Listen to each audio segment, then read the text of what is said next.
Assalamualaikum warahmatullahi wabarakatuh dan selamat sejahtera. Okey adik-adik, kita bertemu kembali bersama saya Cikgu Robi Rostan dalam channel Mr. Cikgu.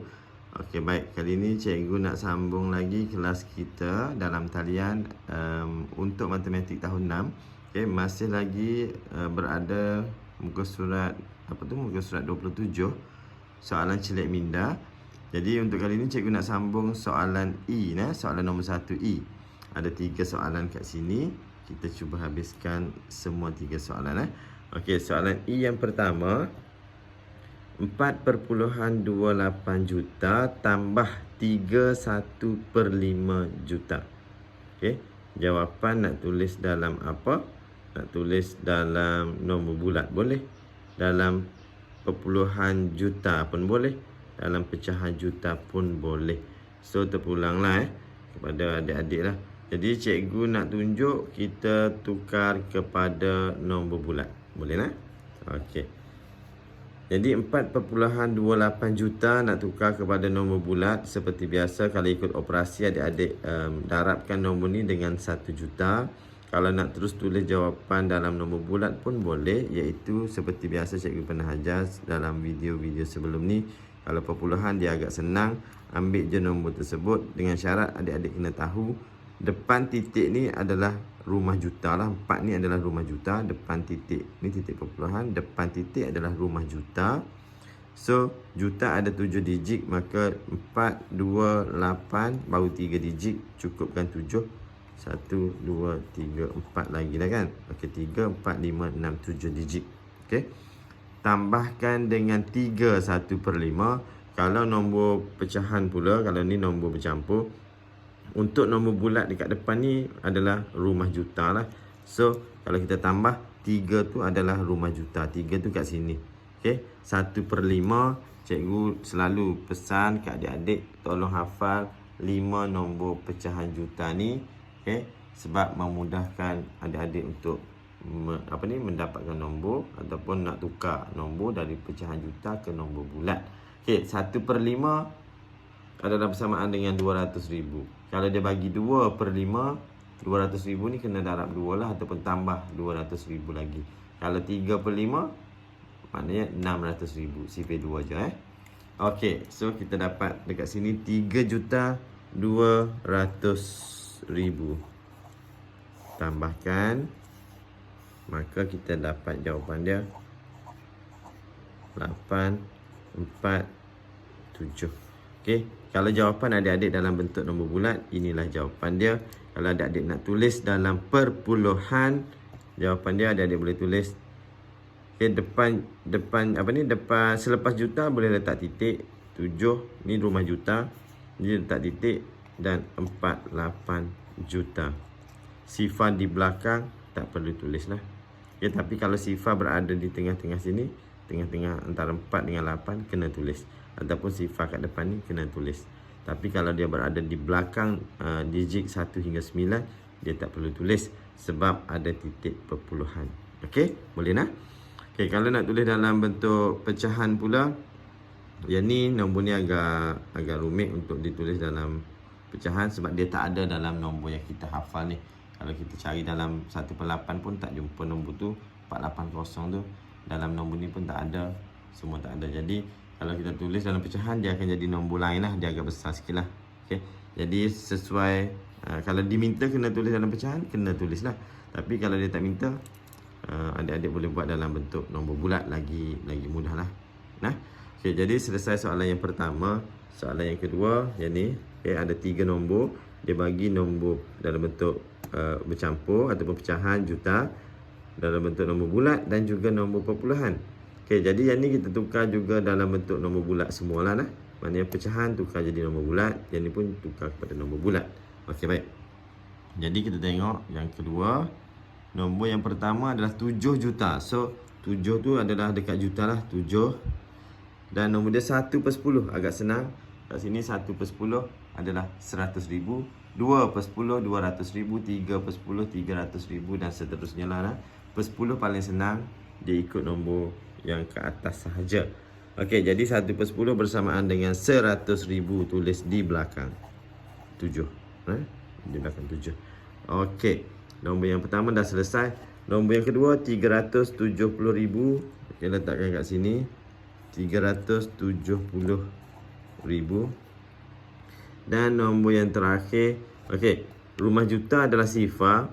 Okey, jadi sifar ni tak payah tulis lah. Kita terus mula dekat 83. Jadi kalau kita nak mula daripada sifar ni, dia 7 digit. Daripada juta ni 7 digit. Jadi kalau sifar ni kita tak ambil, maka 6 digit lah. Maknanya dia berada di ratus ribu. Kalau adik-adik takut confuse, letak je sifar dulu kat depan. Lepas tu mula tulis 83. Okey, 83 tu kat sini. 83, yang lain ni sifar.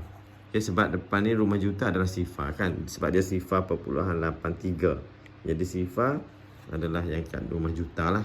So kita tak tulis tak apa. Lebih baik tak payah tulis lah. Okey, tambahkan, kita dapat jawapan dia 10, 8, 9, 10, 13. 7 tambah 1, 8. Okey. Jadi yang ni jawapan dia, adik-adik boleh tulis dalam bentuk nombor bulat. Yang ni 8,300,000. Kalau nak tulis dalam perpuluhan, selepas juta letakkan titik dan salingkan nombor 3. Belakang dia semua sifar, tak payah tulis. Jawapan dia 8,3 juta. Kalau adik-adik nak tulis dalam pecahan, nombor ni pun boleh. Sebab 8 rumah juta ni adalah nombor bulat. 8 tu adalah kat depan. Dan yang pecahan kita fokus kepada yang ni. Yang 300. Kalau nombor 300, adik-adik boleh rujuk yang per 10. Sebab per 10 paling senang untuk ratus. 100 untuk 1, 200 untuk 2, 300 untuk 3 per 10. So, dekat sini 300 bersamaan 3 per 10 juta. Okay. Jadi jawapan dalam bentuk nombor bulat boleh. Nombor perpuluhan boleh. Nombor pecahan boleh. Okey, yang tadi kurang sesuai. Kalau adik-adik nak tulis juga dalam pecahan, boleh. Tulis macam ni lah. 7 adalah untuk nombor bulat. Pecahan dia adalah 48 per, ni kita ni 480 lah. Jadi 480 ni maknanya per 100 lah. Maknanya 3 digit. Per 100. Lepas tu kecilkanlah nombor ni. Boleh kecilkan lagi. 48 guna sifar 2, kecil-kecilkan jadi 24. Kalau 48 kecilkan guna sifar 2 jadi 24. Jadi 24. Kat sini jadi 50. So kita dapat 7, 24 per 50 juta. Dan ni boleh kecilkan lagi guna sifar 2 boleh. Okay, sifar 2 jadi 12. Sini 25. 12, 25. So yang paling kecil kita boleh buat adalah 7, 12 per 25 juta. Kalau nak tulis dalam pecahan juta, inilah jawapan dia. Dalam perpuluhan yang ni, dalam nombor bulat yang ni. So paling senang nombor bulat lah. Kalau yang ni tak apa, senang. Untuk 3 nombor senang nak tukar. Tapi pilih satu je. Sebab dia tak sebut nak dalam apa. Dia nak jawapan dalam apa, dia tak sebut. Okey, kita tengok soalan yang ketiga. Sifar perpuluhan 93 juta tambah 65,000 tambah 67 per 10. Okey, baik. Nombor perpuluhan ni depan dia sifar. So rumah juta sifar lah. Jadi 930,000 lah kan. Nombor dia adalah 930,000. Dekat depan ni sifar untuk digit yang ketujuh kat depan tu. Okey, seterusnya tambah dengan 65,000. Pastikan kedudukan nilai tempat betul. 65,000. Okey, dan yang terakhir 67 per 10. Okey, 6 tu adalah rumah juta lah. 6 adalah rumah juta. 7 per 10. Kalau adik-adik tengok sini, 1 per 10 100. Kalau 2 per 10 200. Kalau 7 per 10 maknanya 700,000. So sorry, saya silap tulis. 6 adalah rumah juta kat depan ni. Tengok ni ada salah satu kecuaian lah. Okey, 700,000. 7 kat sini 100,000 lah. 700,000. Okey, tersilap tadi. 6 bukan duduk dekat sini. Sebab 6 adalah nombor bulat. 6 adalah nombor bulat. Dia berada di rumah juta. Okey, yang atas ni sifar kan. Sifar perpuluhan 93 kan. Jadi sifar dekat rumah juta. So sifar dengan 6 ni satu rumah lah. Okey, bukan dekat sini. Silap tadi nah. Okey, sekarang kita tambahkan 5, 6 tambah 3, 9. 9 tambah 7 dapat 16. 1 naik atas. 6 tambah 1, 7. Okey, baik. Jadi jawapan dia 7,695,000. Okey, kalau tulis dalam perpuluhan, jawapan dia 7,695 juta. Okey, kalau dalam pecahan nombor ni agak kurang nilai, kurang apa tu? Tak berapa sesuai lah maksud cikgu. Sebab dia nombor dia tak ada dalam 5 nombor yang kita hafal ni. Kalau dia tak ada, dia akan jadi rumit sikit lah. Dia macam nombor 1 ni. Dia kena kecilkan banyak kali lah. Sehingga nombor tu paling kecil yang kita boleh dapat. Okay. Jadi selesai soalan E. Nanti soalan yang kedua cikgu akan sambung dalam video yang seterusnya lah. Okay, jadi sekian dulu untuk kali ini. Assalamualaikum warahmatullahi wabarakatuh dan selamat sejahtera.